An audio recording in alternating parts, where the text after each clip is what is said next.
2006 ജനുവരി 13 Buenos Aires, Argentina.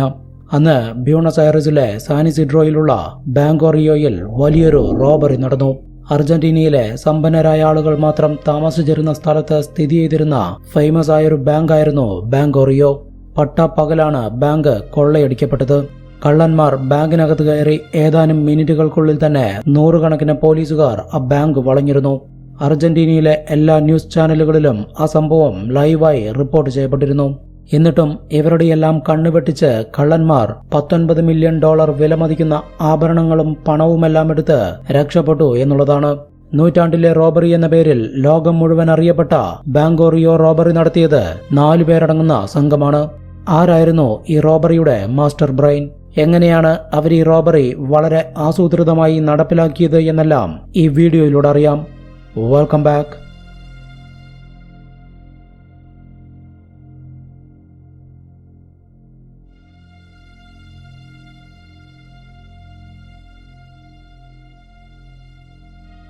പ്രധാനമായും 4 പേരാണ് ഈ റോബറിയിൽ പങ്കെടുത്തത്. ഇവരെ കൂടാതെ സഹായത്തിന് 2 പേർ കൂടിയുണ്ടായിരുന്നു. എന്നാൽ അവരുടെ ഐഡന്റിറ്റി ഇതുവരെ പുറത്തു വന്നിട്ടില്ല. അതുകൊണ്ട് റോബറിയിൽ പങ്കെടുത്ത ആ 4 പേർ ആരൊക്കെയാണ്, അവരെങ്ങനെയാണ് ഈ റോബറിയുടെ ഭാഗമായത് എന്നെല്ലാം ഇനി നോക്കാം. ആദ്യത്തെ വ്യക്തിയാണ് ഈ റോബറിയുടെ മാസ്റ്റർ ബ്രെയിൻ. ദ ലീഡർ എന്നറിയപ്പെടുന്ന അദ്ദേഹത്തിന്റെ പേര് ഫെർണാണ്ടോ ഒറോക്കോ. രണ്ടാമത്തെ വ്യക്തി ദ എഞ്ചിനീയർ എന്നറിയപ്പെടുന്ന സെബാസ്റ്റ്യൻ ബാൾസ്റ്റർ. മൂന്നാമത്തെ വ്യക്തി ദ ഫൈനാൻസർ എന്നറിയപ്പെടുന്ന ബീറ്റോ ഡിലാ ടോറെ. നാലാമത്തെ വ്യക്തി ദ വയലന്റ് എന്നറിയപ്പെടുന്ന ലൂയിസ് സിലാൻസ്. ചെറിയ ചെറിയ കളവുകളെല്ലാം നടത്തി നിരവധി തവണ ജയിലിലായിട്ടുള്ള വ്യക്തിയായിരുന്നു ഫെർണാണ്ടോ. 2004 ആയപ്പോഴേക്കും ജീവിതത്തിൽ ഒന്നും നേടാൻ കഴിഞ്ഞിട്ടില്ല എന്നുള്ള വിഷമം ഫെർണാണ്ടോയെ വേട്ടയാടാൻ തുടങ്ങി. കടുത്ത മാനസിക സമ്മർദ്ദത്തിലായ ഫെർണാണ്ടോ കഞ്ചാവിനും മയക്കുമരുന്നുകൾക്കും അടിമയാവുകയും അദ്ദേഹത്തിന്റെ മാനസിക നില തന്നെ തകരാറിലാവുകയും ചെയ്തു. നിരവധി സൈക്യാട്രിക് ട്രീറ്റ്മെന്റുകൾക്ക് വിധേയനായ ഫെർണാണ്ടോ ഒരു ദിവസം തന്നെ ചികിത്സിച്ചിരുന്ന ഡോക്ടറിനോട് ഒരു കാര്യം വെളിപ്പെടുത്തി. അവസാനമായി ഞാനൊരു ബാങ്ക് റോബറി നടത്താൻ പോവുകയാണ്. അതിനുശേഷം ജീവിതത്തിൽ ഒരിക്കലും മോഷണമെന്ന തൊഴിലിലേക്ക് ഞാൻ തിരിച്ചു പോവില്ല. ആയുഷ്കാലത്തിന് വേണ്ട മൊത്തം പണവും ഒരുമിച്ച് മോഷ്ടിക്കുക എന്നതാണ് തന്റെ പ്ലാൻ. മോഷണം എന്നത് ഒരു കലയാണെന്നും ഞാൻ മികച്ചൊരു കലാകാരനാണെന്നും അതുകൊണ്ട് തന്നെ തന്റെ പ്ലാൻ റോബറിയുടെ ചരിത്രത്തിലെ തന്നെ മാസ്റ്റർ പീസ് ആയിരിക്കുമെന്നെല്ലാമാണ് ഫെർണാണ്ടോ സൈക്യാട്രിസ്റ്റിനോട് പറഞ്ഞത്.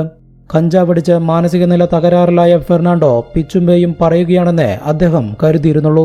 എന്നാൽ വെറുമൊരു മാനസിക രോഗിയുടെ വാക്കുകളായിരുന്നില്ല അത്. നൂറ്റാണ്ടിലെ റോബറി എന്ന പേരിൽ പിന്നീട് ലോകം മുഴുവൻ അറിയപ്പെട്ട അർജന്റീനയിലെ ബാങ്കോ റിയോ റോബറിയുടെ മാസ്റ്റർ മൈൻഡും ദ ലീഡറുമായ ഫെർണാണ്ടോ ഒറോക്കോയുടെ മനസ്സിലെ ഉറച്ച തീരുമാനമായിരുന്നു അത്. ചികിത്സ കഴിഞ്ഞ് പുറത്തിറങ്ങിയ ഫെർണാണ്ടോ അർജന്റീനയുടെ ക്യാപിറ്റൽ സിറ്റിയായ ബ്യൂണസ് ഐറസിലെ തെരുവുകളിലൂടെ എല്ലാ ദിവസവും നടക്കാനിറങ്ങി. ഏറ്റവും മികച്ച ബാങ്ക് കണ്ടെത്തുന്നതിനു വേണ്ടിയുള്ള നടത്തമായിരുന്നു അത്. അങ്ങനെയാണ് സാൻ ഇസിഡ്രോയിലെ ബാങ്കോ റിയോയ്ക്ക് മുന്നിൽ ഫെർണാണ്ടോ എത്തിയത്. അർജന്റീനയിലെ പണക്കാരിലധികവും താമസിക്കുന്ന നഗരത്തിലെ പ്രധാനപ്പെട്ട ഒരു ബാങ്കാണ് ബാങ്കോ റിയോ. മൾട്ടി മില്യണേഴ്സിൽ മിക്കവാറും പേരും അവരുടെ വിലപിടിപ്പുള്ള ആഭരണങ്ങളെല്ലാം സൂക്ഷിച്ചിരിക്കുന്നത് ബാങ്കോ റിയോയിലാണ്. അതുകൂടാതെ കോടിക്കണക്കിന് രൂപയുടെ നിക്ഷേപങ്ങളും അവർക്കവിടെയുണ്ട്. ഇതോടെ താൻ കൊള്ളയടിക്കാൻ പോകുന്നത് ബാങ്കോ റിയോ തന്നെയാണെന്ന് ഫെർണാണ്ടോ മനസ്സിൽ ഉറപ്പിച്ചു. അടുത്തതായി പ്ലാൻ തയ്യാറാക്കലാണ്. പ്രധാനമായും 2 ഓപ്ഷൻസ് ആണ് ഫെർണാണ്ടോയുടെ മനസ്സിലേക്ക് തെളിഞ്ഞു വന്നത്. ഒന്ന്, പട്ടാപ്പകൽ ആയുധങ്ങളുമായി ബാങ്കിനകത്തേക്ക് കയറിച്ചെന്ന് ജീവനക്കാരെ ഭീഷണിപ്പെടുത്തി പോലീസ് എത്തുമ്പോഴേക്കും കിട്ടുന്ന പണവുമായി രക്ഷപ്പെടുക എന്നുള്ളതാണ്. എന്നാൽ ഈ രീതിയിൽ ഒത്തിരി പോരായ്മകളുണ്ട്. കൂടുതൽ റിസ്ക് ആണ് എന്നുള്ളതാണ് പ്രധാനപ്പെട്ട പോരായ്മ. കാരണം ബാങ്കിൽ ആയുധങ്ങളുമായി സെക്യൂരിറ്റീസ് ഉണ്ടാവും. അവരെ ആദ്യം കീഴ്പ്പെടുത്തണം. ഇനി അവരെ കീഴ്പ്പെടുത്തിയാൽ തന്നെ അതിനോടകം പോലീസിന് മെസ്സേജ് പോയിട്ടുണ്ടാവും. പോലീസ് ബാങ്കിലേക്ക് എത്താനെടുക്കുന്ന സമയത്തിനുള്ളിൽ ഒരളവിൽ കൂടുതൽ പണം മോഷ്ടിക്കാൻ കഴിയില്ല എന്നുള്ളതാണ് അടുത്ത പോരായ്മ. ഇതിനെല്ലാം പുറമെ ജീവൻ നഷ്ടപ്പെടാനോ അല്ലെങ്കിൽ മറ്റുള്ളവരുടെ ജീവൻ എടുക്കേണ്ട സാഹചര്യമുണ്ടാവാനോയുള്ള സാധ്യതകൾ കൂടുതലാണ്. രണ്ടാമത്തെ ഓപ്ഷൻ, ബാങ്കിൽ പണം സൂക്ഷിച്ചിരിക്കുന്ന വോൾട്ടിനകത്തേക്ക് ഒരു ടണൽ ഉണ്ടാക്കിയതിനു ശേഷം ബാങ്ക് അവധി ദിവസം നോക്കി വോൾട്ടിനകത്ത് കയറി മോഷണം നടത്തണം. വീക്കെൻഡുകൾ തിരഞ്ഞെടുക്കുകയാണെങ്കിൽ മോഷണത്തിന് 2 ദിവസത്തെ സാവകാശം ലഭിക്കുകയും ചെയ്യും. എന്നാൽ ഈ രീതിയിൽ റോബറി നടത്തുന്നതിനും റിസ്കുകളുണ്ട്. കാരണം അവധി ദിവസമാണെങ്കിലും ബാങ്കിന് പുറത്ത് സെക്യൂരിറ്റീസ് ഉണ്ടാവും. കൂടാതെ വോൾട്ടിനകത്ത് അലാം സിസ്റ്റവും ഉണ്ടാവും. ആരെങ്കിലും അകത്ത് കയറിയാൽ അലാം ഓണാവും. പോലീസിന് മെസ്സേജ് പോവും. ഉടനടി സ്ഥലത്ത് പോലീസ് എത്തും. പക്ഷേ അലാം സിസ്റ്റം മറികടക്കാൻ കഴിഞ്ഞാൽ വലിയൊരു തുക കൊള്ളയടിക്കാൻ കഴിയുമെന്നുള്ള ഒരു പ്രത്യേകതയും ഈ രീതിക്കുണ്ട്. അതുകൊണ്ട് തന്നെ രണ്ടാമത്തെ ഓപ്ഷൻ തിരഞ്ഞെടുക്കാൻ ഫെർണാണ്ടോ തീരുമാനിച്ചു. അതുമാത്രമല്ല, ഈ റോബറി ഒരു മാസ്റ്റർ പീസ് ആയിരിക്കുമെന്നാണ് ഫെർണാണ്ടോ സൈക്യാട്രിസ്റ്റിനോട് പറഞ്ഞിരിക്കുന്നത്. അതുകൊണ്ട് തന്നെ ഒരാളുടെ ജീവനും അപായപ്പെടുത്താതെ ആയുധങ്ങളൊന്നും തന്നെ ഉപയോഗിക്കാതെ ഈ റോബറി നടത്താനുമായിരുന്നു ഫെർണാണ്ടോ രണ്ടാമത്തെ വഴി തിരഞ്ഞെടുത്തത്. ആദ്യം ബാങ്കിനടുത്തായി ഒരു ഗ്രൗണ്ട് ഫ്ലോർ അപ്പാർട്ട്മെന്റോ സ്റ്റുഡിയോ റൂമോ റെന്റിനെടുക്കാനും അതിനകത്ത് കുഴിയെടുത്തതിനു ശേഷം ബാങ്കിന്റെ വോൾട്ട് സ്ഥിതി ചെയ്യുന്ന ഭാഗത്തേക്കൊരു ടണൽ നിർമ്മിക്കാമെന്നുമായിരുന്നു ഫെർണാണ്ടോ തീരുമാനിച്ചത്. അതിനുവേണ്ടി ബാങ്കിന് തൊട്ടടുത്തായി പറ്റിയൊരു സ്പേസ് അന്വേഷിച്ച് സ്ട്രീറ്റിലൂടെ നടക്കുമ്പോഴാണ് അദ്ദേഹം ഒരു കാര്യം ശ്രദ്ധിച്ചത്. ബാങ്കിനോട് ചേർന്നുള്ള സ്ട്രീറ്റിൽ ഓരോ 10 മീറ്ററിലും ഓരോ മാൻ ഹോളുകളുണ്ട്. അതിനർത്ഥം ഒരു ഡ്രെയിനേജ് ടണൽ അടിയിലൂടെ പോകുന്നുണ്ട്. ഇതോടെ കാര്യങ്ങൾ എളുപ്പമായി. ഇനി ആ ഡ്രെയിനേജ് ടണലിൽ നിന്നുകൊണ്ട് ബാങ്കിന്റെ വോൾട്ട് ലക്ഷ്യമാക്കി മറ്റൊരു ടണൽ നിർമ്മിച്ചാൽ മതിയാവുമെന്ന് ഫെർണാണ്ടോ ചിന്തിക്കുന്നു. അതിനാദ്യം ആ ഡ്രെയിനേജ് ടണലിന്റെ സ്ഥിതിഗതികൾ പരിശോധിക്കണം. ടണൽ അവസാനിക്കുന്ന സ്ഥലം കണ്ടെത്തുകയാണ് ഫെർണാണ്ടോ ആദ്യം ചെയ്തത്. കായലും കടലും ഒത്തുചേരുന്ന ഒരു അഴിമുഖത്തിലേക്കാണ് ആ ടണൽ ചെന്ന് അവസാനിക്കുന്നത്. മാത്രമല്ല, അതൊരു റെയിൻ വാട്ടർ ഡ്രെയിൻസ് കൂടിയാണ്. അതായത് മഴക്കാലത്ത് നഗരത്തിലൂടെയുള്ള മുഴുവൻ വെള്ളവും അതിലൂടെയാണ് അഴിമുഖത്തിലേക്ക് എത്തുക. അതുകൊണ്ട് തന്നെ അത്യാവശ്യം വലുപ്പത്തിലാണ് അത് നിർമ്മിച്ചിരിക്കുന്നത്. അഴിമുഖത്തിന്റെ തീരത്തു നിന്നും 150 മീറ്റർ മുൻപായി ആ ടണൽ അവസാനിക്കും. ഇതോടെ ഫെർണാണ്ടോ ആ ടണലിനകത്ത് കയറി പരിശോധിച്ചു. സ്ക്വയർ ഷേപ്പിലാണ് ടണൽ ആരംഭിച്ചത്. എന്നാൽ 100 മീറ്റർ ഉള്ളിലേക്ക് ചെന്നപ്പോഴേക്കും അത് സർക്കിൾ ഷേപ്പിലേക്ക് മാറി. 6 മീറ്റർ ഡയാമീറ്ററിലാണ് ആ ടണൽ നിർമ്മിച്ചിരിക്കുന്നത്. ഇത്രയും വലിയൊരു ടണൽ ബാങ്കിനരികിലൂടെ പോകുന്നുണ്ട് എന്നുള്ള കാര്യം ഫെർണാണ്ടോയെ സന്തോഷവാനാക്കിയെങ്കിലും ബാങ്കിന്റെ വോൾട്ടിലേക്കുള്ള ടണൽ നിർമ്മാണം തന്നെ കൊണ്ട് ഒറ്റയ്ക്ക് കൂട്ടിയാൽ കൂടില്ല എന്ന് ഫെർണാണ്ടോ ഒരു വിഷമത്തോടെ തിരിച്ചറിഞ്ഞു. ഇതോടെയാണ് ഈ പ്ലാനിലേക്കുള്ള രണ്ടാമന്റെ വരവ്. ദ എഞ്ചിനീയർ എന്നറിയപ്പെടുന്ന സെബാസ്റ്റ്യൻ ബോൾസ്റ്റർ ആണ് ആ രണ്ടാമൻ. ഫെർണാണ്ടോയുടെ അടുത്ത സുഹൃത്തും ഒരു എഞ്ചിനീയറുമായിരുന്ന സെബാസ്റ്റ്യൻ ഇലക്ട്രോണിക്സിലും മെക്കാനിക്സിലും എക്സ്പെർട്ടാണ്.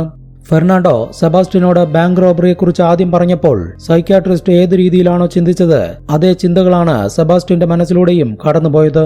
എന്നാൽ ഡ്രെയിനേജ് ടണൽ കണ്ടെത്തിയ കാര്യവും അത് ബാങ്കിനരികിലൂടെയാണ് പോകുന്നത് എന്നുള്ള കാര്യവുമെല്ലാം ഫെർണാണ്ടോ വിവരിച്ചതോടെയാണ് അവൻ സീരിയസ് ആയിട്ടാണ് ഈ റോബറിയെക്കുറിച്ച് പറയുന്നത് എന്ന് സെബാസ്റ്റ്യന് മനസ്സിലായത്. മോഷണം നടത്തി മുൻപരിചയമൊന്നുമില്ലാത്ത സെബാസ്റ്റ്യൻ ഫെർണാണ്ടോയുടെ മോഹന വാഗ്ദാനങ്ങളിൽ വീണ് സമ്മതം അറിയിക്കുകയായിരുന്നു. അതുമാത്രമല്ല, ബാങ്കോറിയോ സെബാസ്റ്റ്യന്റെ ജീവിതത്തിൽ ഒത്തിരി സാമ്പത്തിക പ്രശ്നങ്ങൾ സൃഷ്ടിച്ചിട്ടുണ്ട്. ജനങ്ങളുടെ അറിവില്ലായ്മയെ ചൂഷണം ചെയ്ത് പണം കൊയ്യുന്ന ബാങ്കുകൾ കൊള്ളയടിക്കപ്പെടുന്നത് തെറ്റല്ല എന്ന് സെബാസ്റ്റ്യന്റെ മനസ്സിൽ തോന്നിയതുകൊണ്ടും കൂടിയാണ് അദ്ദേഹം സമ്മതം മൂളിയത്. ഫെർണാണ്ടോയ്ക്ക് വേണ്ടത് എഞ്ചിനീയറിംഗിലും ഇലക്ട്രോണിക്സിലും അറിവുള്ള ഒരാളെയാണ്. അത് കിട്ടുകയും ചെയ്തു. അതിനാലാണ് ഈ റോബറിയിൽ സെബാസ്റ്റ്യൻ ദ എഞ്ചിനീയർ എന്ന പേരിൽ അറിയപ്പെട്ടത്. ഡ്രെയിനേജ് ടണലിൽ നിന്നും ബാങ്കിന്റെ വോൾട്ടിലേക്കുള്ള ടണൽ നിർമ്മാണം എവിടെ നിന്നും ആരംഭിക്കണമെന്നുള്ളതാണ് ഇനി കണ്ടെത്തേണ്ടത്. അതിനായി സെബാസ്റ്റ്യന്റെ പരിചയക്കാർ വഴി കൈക്കൂലിയെല്ലാം കൊടുത്ത് മുനിസിപ്പാലിറ്റിയിൽ നിന്നും റിയോ ബാങ്കിന്റെ ഒരു ബ്ലൂ പ്രിന്റ് സംഘടിപ്പിക്കുകയാണ് ആദ്യം ചെയ്തത്. ഇതോടെ ബാങ്കിലെ വോൾട്ട് എവിടെയാണ് സ്ഥിതി ചെയ്യുന്നത് എന്ന് അവർക്ക് മനസ്സിലാക്കാൻ കഴിഞ്ഞു. തുടർന്ന് വോൾട്ടിന് ഏറ്റവും അടുത്ത് സ്ഥിതി ചെയ്യുന്ന മാൻഹോൾ ഏതാണെന്ന് കണ്ടെത്തിയ ഇരുവരും ആ മാൻഹോളിലൂടെ ഒരു കയർ ഡ്രെയിനേജ് ടണലിനകത്തേക്ക് തൂക്കിയിട്ടു. ശേഷം ഇരുവരും ആ ടണലിനകത്തുകൂടി നടന്ന് കയർ തൂക്കിയിട്ടിരിക്കുന്ന മാൻഹോൾ ഏതാണെന്ന് കണ്ടെത്തി. ഓൾറെഡി ബാങ്കിന്റെ ബ്ലൂ പ്രിന്റ് അവരുടെ കൈവശമുള്ളതിനാൽ അവിടെ നിന്നും എത്ര ദൂരം എത്ര ഡിഗ്രി ആംഗിളിൽ ടണൽ നിർമ്മിച്ചാൽ വോൾട്ടിലേക്ക് എത്താൻ കഴിയുമെന്ന് സെബാസ്റ്റ്യൻ കണ്ടെത്തി. കൂടാതെ ബാങ്കിന്റെ വോൾട്ട് അണ്ടർഗ്രൗണ്ട് ഫ്ലോറിലാണ് സ്ഥിതി ചെയ്യുന്നത് എന്നുള്ളതുകൊണ്ട് ഇവർ നിർമ്മിക്കാൻ പോകുന്ന ടണൽ നേരെ വോൾട്ടിന്റെ ഭിത്തി തകർത്താണ് അകത്തേക്ക് കയറാൻ പോകുന്നത്. ഇനി അടുത്ത ഘട്ടം എന്ന് പറയുന്നത് ടണൽ നിർമ്മാണത്തിനുള്ള സാമ്പത്തികം കണ്ടെത്തുക എന്നുള്ളതാണ്. കാരണം ടണൽ നിർമ്മാണത്തിന് എഫിഷ്യന്റ് ആയിട്ടുള്ള ടൂൾസ് വേണം. എങ്കിൽ മാത്രമേ പണി വേഗം നടക്കൂ. അത്തരത്തിലുള്ള ടൂൾസിനാണെങ്കിൽ ഒത്തിരി പണം ചിലവാക്കേണ്ടതായി വരും. ഫെർണാണ്ടോയ്ക്കോ സെബാസ്റ്റ്യനോ താങ്ങാവുന്ന എമൗണ്ട് അല്ല അത്.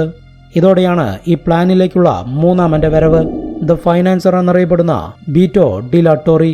ബീറ്റോയെ ഫെർണാണ്ടോയ്ക്ക് പരിചയപ്പെടുത്തി കൊടുത്തത് മറ്റൊരു വ്യക്തിയാണ്. പക്ഷെ ഇന്നേ വരെ അദ്ദേഹത്തിന്റെ ഐഡന്റിറ്റി പുറത്തു വന്നിട്ടില്ല. ദ ഡോക്ടർ എന്ന പേരിലാണ് അദ്ദേഹം ഈ റോബറിയിൽ അറിയപ്പെടുന്നത്.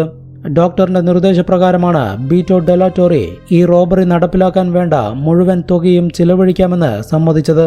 അർജന്റീനയിലെ അറിയപ്പെടുന്ന ഒരു ഗ്യാങ്സ്റ്ററാണ് ബീറ്റോ. മോഷണം നടത്തി പരിചയമില്ലെങ്കിലും ആയുധങ്ങൾ ഉപയോഗിക്കുന്നതിൽ എക്സ്പേർട്ടാണ്. ഇറക്കുന്ന തുക 100 ഇരട്ടിയായി തിരിച്ചു കിട്ടുമെന്നുള്ള ഉറപ്പുള്ളതുകൊണ്ട് തന്നെയാണ് അദ്ദേഹം ഈ റോബറിയുടെ ഭാഗമാവാൻ തീരുമാനിച്ചത്.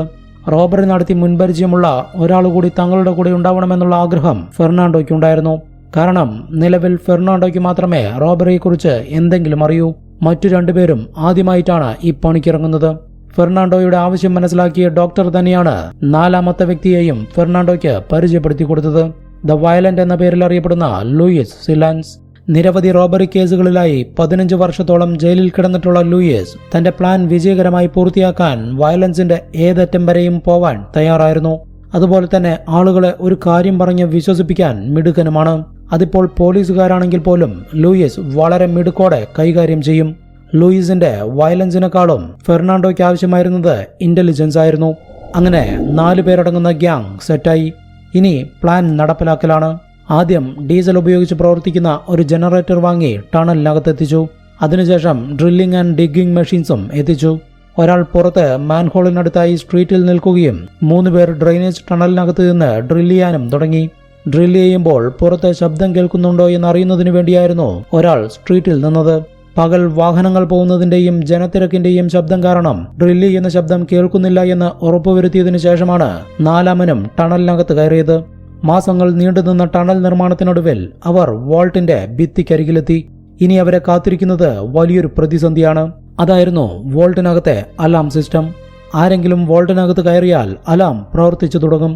അത് മറികടക്കുക എന്നുള്ളതാണ് അടുത്ത ടാസ്ക്. ഇതിനിടയിൽ ബാങ്കുകളിലെ അലാം സെൻസറിന്റെ പ്രവർത്തന രീതി സെബാസ്റ്റ്യൻ കണ്ടെത്തി. ശരീരോഷ്മാവ് വെച്ചാണ് ഒരാൾ വോൾട്ടിനകത്ത് കയറിയിട്ടുണ്ട് എന്ന് സെൻസറുകൾ ഡിറ്റക്ട് ചെയ്യുന്നത്. അതിനാൽ ശരീരോഷ്മാവ് ഡിറ്റക്ട് ചെയ്യാതിരിക്കാനുള്ള വഴി കണ്ടെത്തണം. ബോഡി ഹീറ്റ് ഡിറ്റക്ട് ചെയ്യാൻ കഴിയാത്ത തരത്തിലുള്ള സ്വിം സ്യൂട്ട് പോലുള്ള ഒരു സ്യൂട്ട് നിർമ്മിക്കുക എന്നുള്ളതായിരുന്നു ഏക വഴി. അവർ അത്തരത്തിലൊരു സ്യൂട്ട് നിർമ്മിച്ച് പരീക്ഷിക്കുകയും ചെയ്തു. എന്നാൽ അത്തരത്തിലൊരു സ്യൂട്ടും ധരിച്ച് ഒരു വ്യക്തിക്ക് അധിക നേരം നിൽക്കാൻ കഴിയില്ല. ഇവർക്കാണെങ്കിൽ വോൾട്ടിനകത്ത് കയറിയാൽ മാത്രം പോരാ, പണം സൂക്ഷിച്ചിരിക്കുന്ന സേഫ് ബോക്സുകൾ പൊളിക്കുകയും വേണം. ഇതിനായി ഒത്തിരി ഉപകരണങ്ങൾ ഇവർക്ക് വോൾട്ടിനകത്തെത്തിക്കണം. ചുരുങ്ങിയത് 2 മണിക്കൂറെങ്കിലും വോൾട്ടിനകത്ത് പണിയെടുത്താൽ മാത്രമേ ഇവരുദ്ദേശിക്കുന്ന അത്രയും തുക മോഷ്ടിക്കാൻ കഴിയൂ. ഇങ്ങനെയൊരു സാഹചര്യത്തിൽ ശരീരോഷ്മാവ് ഡിറ്റക്ട് ചെയ്യാതിരിക്കുന്ന സ്യൂട്ട് ധരിക്കുക എന്നുള്ളത് പ്രായോഗികമല്ല. ഇതല്ലാതെ അലാം സിസ്റ്റം ബ്രേക്ക് ചെയ്യാൻ മറ്റു വഴികളുമില്ല. ടണൽ നിർമ്മാണത്തിന്റെ 90% പൂർത്തിയാക്കി കഴിഞ്ഞ സ്ഥിതിക്ക് ഇനി പിന്നോട്ടില്ല എന്നുറപ്പിച്ച ഫെർണാണ്ടോ മണിക്കൂറുകൾ നീണ്ട ആലോചനയ്ക്ക് ശേഷം പുതിയൊരാശയം മുന്നോട്ട് വെച്ചു. റോബറി പ്ലാൻ ചെയ്തു തുടങ്ങിയ സമയത്ത് ഫെർണാണ്ടോയുടെ മുന്നിലുണ്ടായിരുന്നത് 2 വഴികളായിരുന്നു. ഒന്ന്, ആയുധങ്ങളുമായി ബാങ്കിനകത്ത് കയറി ജീവനക്കാരെ ഭീഷണിപ്പെടുത്തി പോലീസ് എത്തുന്നതിന് മുൻപ് പണവുമായി കടന്നുകളയുക. രണ്ടാമത്തേത്, വോൾട്ടിനകത്തേക്ക് തുരങ്കം നിർമ്മിച്ച് ബാങ്ക് അവധി ദിവസങ്ങളിൽ മോഷണം നടത്തുക. എന്നാൽ നിലവിൽ ഫെർണാണ്ടോ കണ്ടെത്തിയ 3ാമത്തെ വഴിയാണ് ഇത് രണ്ടും ഒരുമിച്ച് നടത്തുക എന്നുള്ളത്. അതായത് വർക്കിംഗ് ഡേയിൽ തന്നെ ആയുധങ്ങളുമായി ബാങ്കിലെത്തി ജീവനക്കാരെയും കസ്റ്റമേഴ്സിനെയും തടവിലാക്കുക. ഇനി പോലീസ് വന്നാൽ തന്നെ ബന്ദികളാക്കപ്പെട്ടവരുടെ ജീവന് പ്രാധാന്യം കൊടുക്കുമെന്നുള്ളത് കൊണ്ട് തന്നെ പെട്ടെന്ന് ബാങ്കിനകത്ത് കയറില്ല. 3 പേർ മാത്രമേ ആ സമയം ബാങ്കിനകത്തേക്ക് കയറാൻ പാടുള്ളൂ. 4ാമൻ തുരങ്കത്തിൽ തന്നെ കാത്തു നിൽക്കണം. 3 പേരിൽ ഒരാൾ വോൾട്ടിനകത്തേക്ക് കയറിയതിനു ശേഷം മാത്രം 4ാമൻ തുരങ്കത്തിൽ നിന്നുകൊണ്ട് ഭിത്തി തുറന്ന് അകത്ത് കയറണം. പിന്നെ അലാം സിസ്റ്റത്തെക്കുറിച്ച് ഓർത്ത് പേടിക്കേണ്ട കാര്യമില്ല. ബാങ്കിലെ ജീവനക്കാരും കസ്റ്റമേഴ്സും റോബറി നടത്താനെത്തിയത് 3 പേർ മാത്രമാണെന്ന് ചിന്തിക്കുകയുള്ളൂ. 4ാമൻ വോൾട്ടിനകത്ത് കയറിയതോ തുരങ്കമുണ്ടാക്കിയതോ ആരും അറിയുക പോലുമില്ല. തടവിലാക്കപ്പെട്ടവരെ ഉപയോഗിച്ച് പോലീസ് അകത്ത് കയറാൻ ശ്രമിക്കുന്നത് പരമാവധി വൈകിപ്പിക്കണം. ഇതിനിടയിൽ സേഫ് ബോക്സുകളിൽ നിന്നും പരമാവധി പണവും ആഭരണങ്ങളുമെല്ലാം എടുത്ത് തുരങ്കത്തിലൂടെ തന്നെ രക്ഷപ്പെടണം. ഇതായിരുന്നു പ്ലാൻ. ഫെർണാണ്ടോയുടെ പ്ലാൻ കേട്ട് എല്ലാവരും എക്സൈറ്റ് ആയി. തോക്ക് പോലുള്ള ആയുധങ്ങൾ സംഘടിപ്പിക്കുന്ന ചുമതല ഗാങ്സ്റ്ററായ ബീറ്റോ ഏറ്റെടുത്തു. ഒരു കലാകാരന്റെ മാസ്റ്റർ പീസ് എന്ന രീതിയിൽ ഈ റോബറി നടത്തുമെന്ന് ഫെർണാണ്ടോ പറഞ്ഞപ്പോൾ ആയുധങ്ങൾ ഉപയോഗിക്കില്ല എന്ന് അയാൾ തീരുമാനിച്ചിരുന്നു. നിലവിൽ ആംഡ് റോബറിയെക്കുറിച്ച് എന്തിനാണ് പ്ലാൻ ചെയ്തത് എന്നൊരു ചോദ്യം നിങ്ങളുടെ മനസ്സിൽ വന്നിട്ടുണ്ടാവും. അതിനുള്ള ഉത്തരം ഈ റോബറിയുടെ അവസാനം നിങ്ങൾക്ക് മനസ്സിലാവും. ഈ രീതിയിലുള്ള പ്ലാൻ വിജയിപ്പിച്ചെടുക്കാനും പ്രതിസന്ധികൾ ഒത്തിരി തരണം ചെയ്യണം. കാരണം തുരങ്കത്തിലൂടെ ഇവർ ബാങ്കിൽ നിന്നും പുറത്തു കടന്നാൽ തന്നെ ഡ്രെയിനേജ് ടണലിലൂടെ 1 കിലോമീറ്ററോളം ദൂരം സഞ്ചരിച്ചാൽ മാത്രമേ ടണൽ അവസാനിക്കുന്ന അഴിമുഖത്തിന്റെ ഭാഗത്തെത്താൻ കഴിയൂ. പണവും ആഭരണങ്ങളുമെല്ലാം ചുമന്ന് അവിടെ എത്തുമ്പോഴേക്കും ഒത്തിരി സമയം പിടിക്കും. അപ്പോഴേക്കും പോലീസുകാർ ബാങ്കിനകത്ത് കയറുകയോ തുരങ്കമുണ്ടാക്കിയ കാര്യം അറിയുകയോ ചെയ്താൽ സ്വാഭാവികമായും ഇവർ അഴിമുഖത്തെത്തുമ്പോഴേക്കും പോലീസ് വാഹനങ്ങൾ അവിടെ എത്താനുള്ള സാധ്യതയുണ്ട്. കാരണം ടണലിന്റെ എൻഡ് എവിടെയാണെന്ന് പോലീസുകാർക്ക് വ്യക്തമായി അറിയാമായിരിക്കും. അതുകൊണ്ട് തന്നെ എത്രയും പെട്ടെന്ന് മോഷ്ടിച്ച സാധനങ്ങളുമായി അഴിമുഖത്തെത്തണം. അതിനുള്ള വഴി കണ്ടെത്തലായിരുന്നു അടുത്ത പ്ലാൻ. കൂട്ടത്തിലെ എഞ്ചിനീയറായ സെബാസ്റ്റ്യൻ അതിനുള്ള വഴി കണ്ടെത്തി. ടണലിന്റെ എൻഡിൽ താൽക്കാലികമായി ഒരു തടയണ നിർമ്മിക്കുക, അതായത് ചെറിയൊരു ഡാം പോലെ. ഡ്രെയിനേജ് ടണലിലെ വാട്ടർ ലെവൽ ഉയർത്തുന്നതിനു വേണ്ടിയാണ് ഡാം നിർമ്മാണം. ശേഷം സ്പീഡ് ബോട്ടുകൾ എത്തിച്ച് എത്രയും പെട്ടെന്ന് അഴിമുഖത്തിലേക്ക് എത്താമെന്നതായിരുന്നു സെബാസ്റ്റ്യന്റെ പ്ലാൻ. എന്നാൽ പോലീസ് അതിനു മുൻപായി അവിടെ എത്തുമോ എന്നുള്ള ഭയം കാരണം അവർ വീണ്ടും മറ്റൊരു വഴി ആലോചിച്ചു. എത്രയും പെട്ടെന്ന് ഡ്രെയിനേജ് ടണലിൽ നിന്നും പുറത്തു കടക്കണം. അതിനുള്ള പല വഴികളെക്കുറിച്ച് ചിന്തിച്ച് അവരൊരു തീരുമാനത്തിലെത്തി. ബാങ്കിനോട് ചേർന്നുള്ള സ്ട്രീറ്റിൽ ഓരോ 10 മീറ്ററിലും മാൻഹോളുകളുണ്ട്. അതിലൊരു മാൻഹോളിലൂടെ പുറത്തു കടക്കാൻ കഴിയണം. അതാണ് പെട്ടെന്ന് രക്ഷപ്പെടാനുള്ള ഏറ്റവും നല്ല മാർഗം. എന്നാൽ പോലീസ് ബാങ്ക് വളയും എന്നുള്ളതുകൊണ്ട് തന്നെ ബാങ്കിൽ നിന്നും 200 മീറ്റർ മാറിയുള്ള ഒരു മാൻഹോളാണ് അവർ സെലക്ട് ചെയ്തത്. ആ മാൻഹോളിന് മുകളിലായി പ്രത്യേകം നിർമ്മിച്ചെടുത്ത ഒരു വാൻ കൊണ്ടു നിർത്തണം. ആ വാനിന്റെ ഫ്ലോറിലൂടെ അകത്തേക്ക് കയറാനുള്ള ഒരു ഓപ്പണിംഗ് ഉണ്ടായിരിക്കണം. അതിലൂടെ മോഷ്ടിച്ച പണവും ആഭരണങ്ങളുമെല്ലാമായി ഇവർ 4 പേർക്കും കയറാനും കഴിയണം. ആ വാൻ ഓടിക്കാനായി ഒരു ഡ്രൈവറിനെയും കണ്ടെത്തണം. ഇതായിരുന്നു അവസാനം തീരുമാനിച്ച പ്ലാൻ. ഇതിൻ പ്രകാരം ഫൈനാൻസറായ ബീറ്റോ ഒരു വാൻ വാങ്ങുകയും അദ്ദേഹത്തിന്റെ വീട്ടിലെ ഗാരേജിൽ വെച്ച് ഇവർ 4 പേരും ചേർന്ന് വാനിൽ രൂപമാറ്റം വരുത്തുന്ന പണികൾ ആരംഭിക്കുകയും ചെയ്തു. അവിടെ വെച്ച് അവർക്കൊരു അബദ്ധം സംഭവിച്ചു. അതും ഈ വീഡിയോയുടെ അവസാനം മനസ്സിലാവും. വാനിലെ പണികളെല്ലാം പൂർത്തിയാക്കിയതിനു ശേഷം അത് ഓടിക്കാനായി ഒരു ഡ്രൈവറിനെയും അവർ കണ്ടെത്തി. അയാളുടെ ഐഡന്റിറ്റിയും ഇതുവരെ പുറത്തു വന്നിട്ടില്ല. ദ ബോയ് എന്ന പേരിലാണ് അയാൾ ഈ റോബറിയിൽ അറിയപ്പെടുന്നത്. ദ ഡോക്ടർ, ദ ബോയ് എന്നീ 2 പേരുടെ ഐഡന്റിറ്റി മാത്രമാണ് ഇന്നും അറിയാത്തത്. അത് ഈ റോബറിയിൽ പങ്കെടുത്ത 4 പേർക്ക് മാത്രമേ അറിയൂ. അടുത്തതായി വോൾട്ടിനകത്തുള്ള സേഫ് ബോക്സുകൾ എത്രയും പെട്ടെന്ന് തുറക്കുന്നതിനുള്ള ഒരു മെഷീൻ നിർമ്മിക്കുന്ന പണികളാണ് ആരംഭിച്ചത്.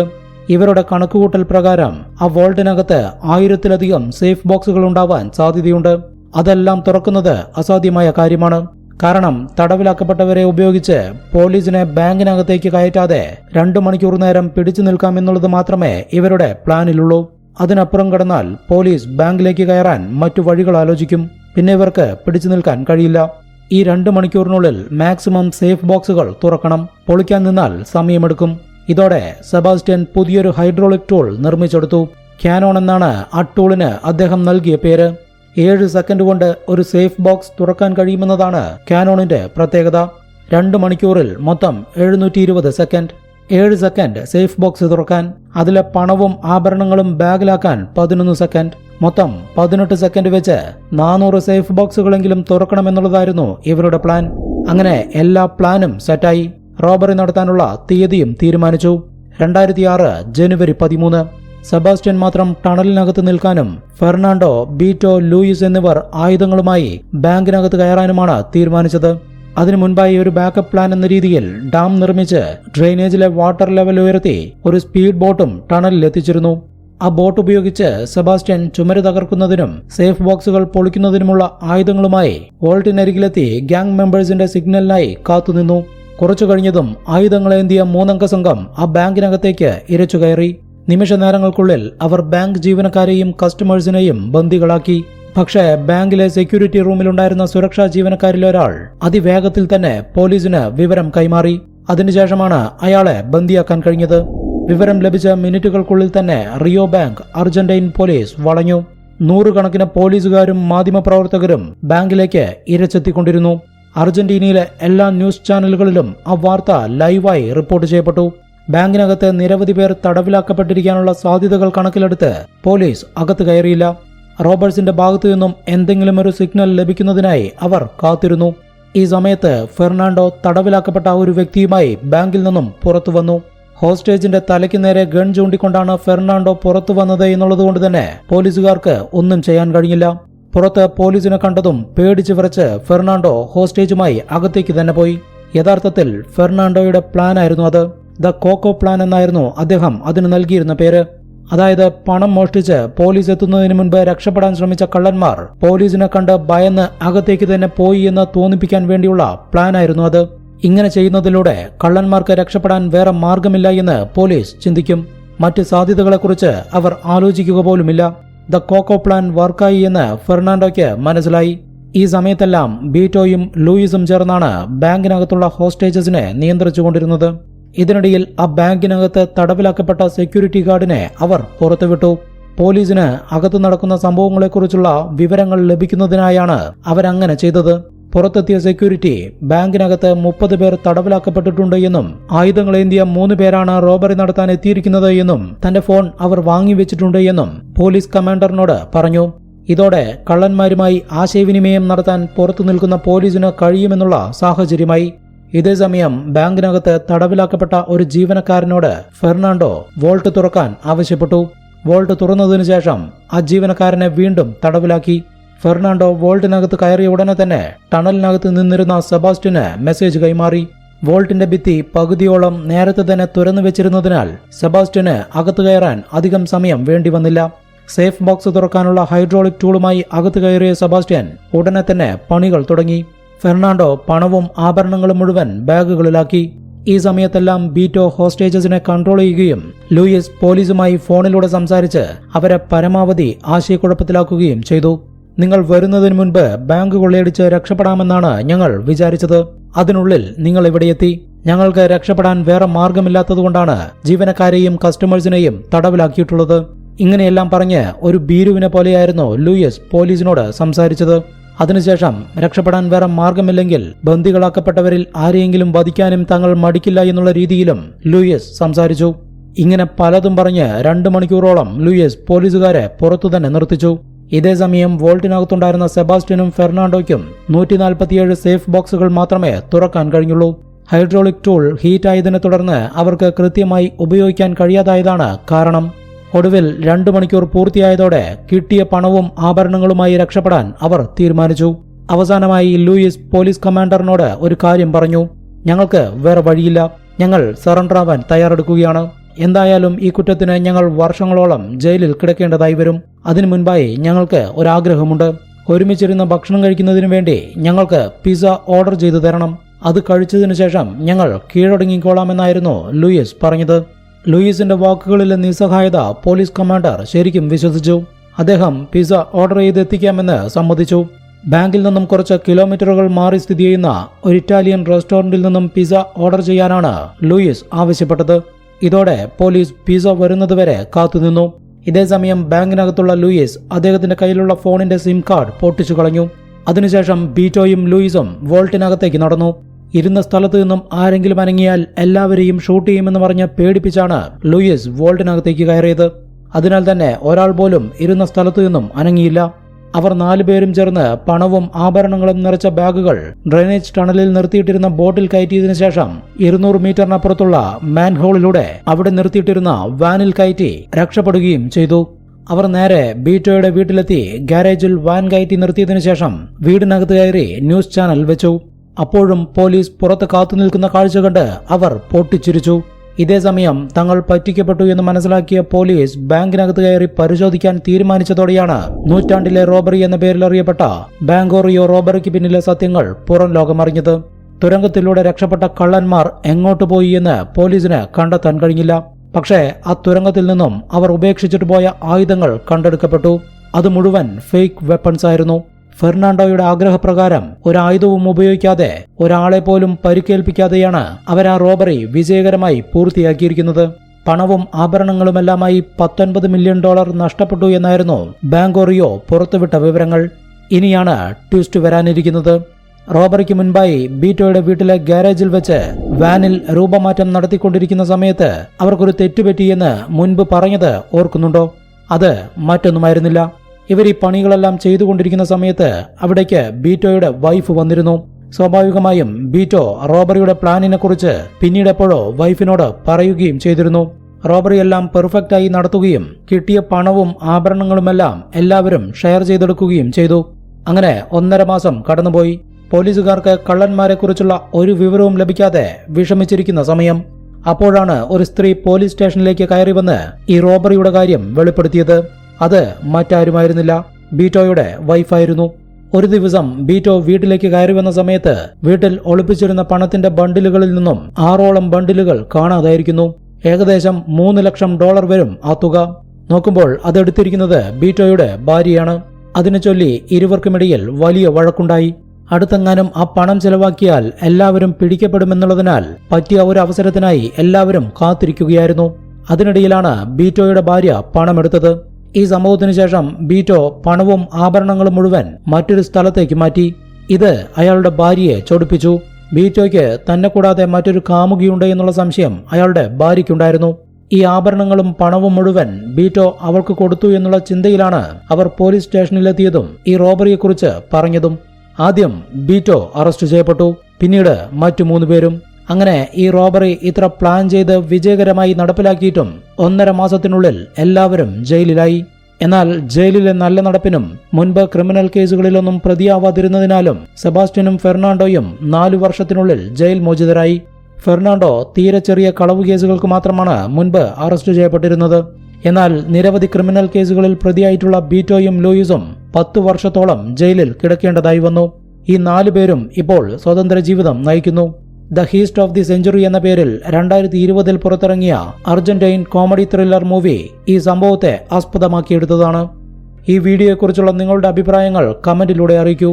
വ്യത്യസ്തമായ പുതിയൊരു വീഡിയോയുമായി വീണ്ടും കാണാം. ബൈ. ക്രൈം ഇൻവെസ്റ്റിഗേഷൻ സ്റ്റോറീസ് ഇഷ്ടപ്പെടുന്നവരാണ് നിങ്ങളെങ്കിൽ നമ്മുടെ മെയിൻ ചാനലായ ഇൻവെസ്റ്റിഗേഷൻ സ്പോട്ട് സബ്സ്ക്രൈബ് ചെയ്യൂ. ചാനൽ ലിങ്ക് കമന്റിൽ പിൻ ചെയ്തു വെച്ചിട്ടുണ്ട്.